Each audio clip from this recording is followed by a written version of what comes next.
C'est une PME typiquement allemande.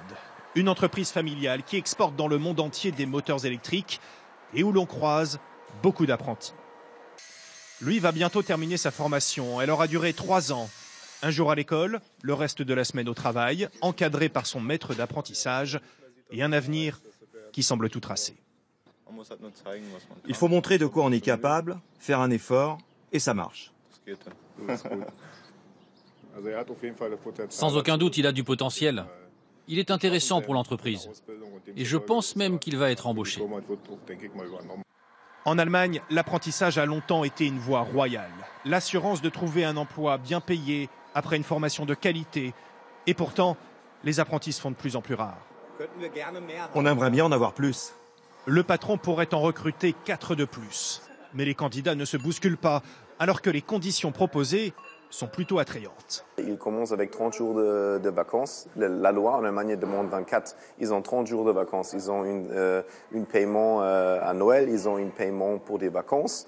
Ils ont 35 heures par semaine. Ils ont payé pour des heures supplémentaires. Ça, c'est tous pas demandé par la loi allemande. Mais même avec ça, ça reste vraiment difficile de trouver quelqu'un. L'année dernière, 43 500 places d'apprentissage n'ont pas trouvé preneur en Allemagne. Dans les métiers artisanaux comme la boulangerie, la situation est devenue critique. On va maintenant faire un pain berlinois. Formateur depuis plus de 20 ans, Michael Bonao voit le nombre d'élèves tentés par ce métier se réduire continuellement. La formation professionnelle a une mauvaise image.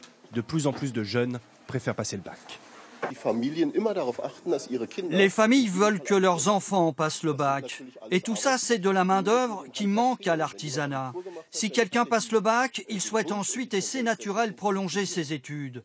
Et ça devient difficile d'attirer des jeunes ici pour faire une formation. Alors pour convaincre les jeunes de se tourner vers l'apprentissage, tout est envisagé.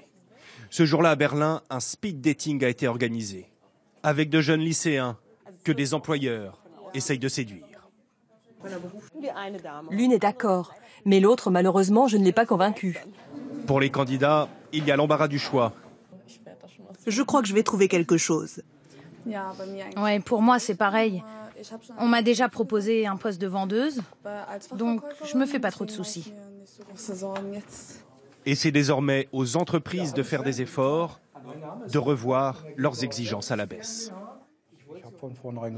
Aujourd'hui, je regarde toutes les candidatures, car parmi ceux qui n'ont pas de bonnes notes à l'école, on peut trouver de bons candidats. Tout le monde a donc sa chance, et pour l'Allemagne, il y a urgence. Des milliers d'entreprises dépendent de l'apprentissage. Si les choses ne s'arrangent pas, le moteur économique allemand pourrait bien se gripper.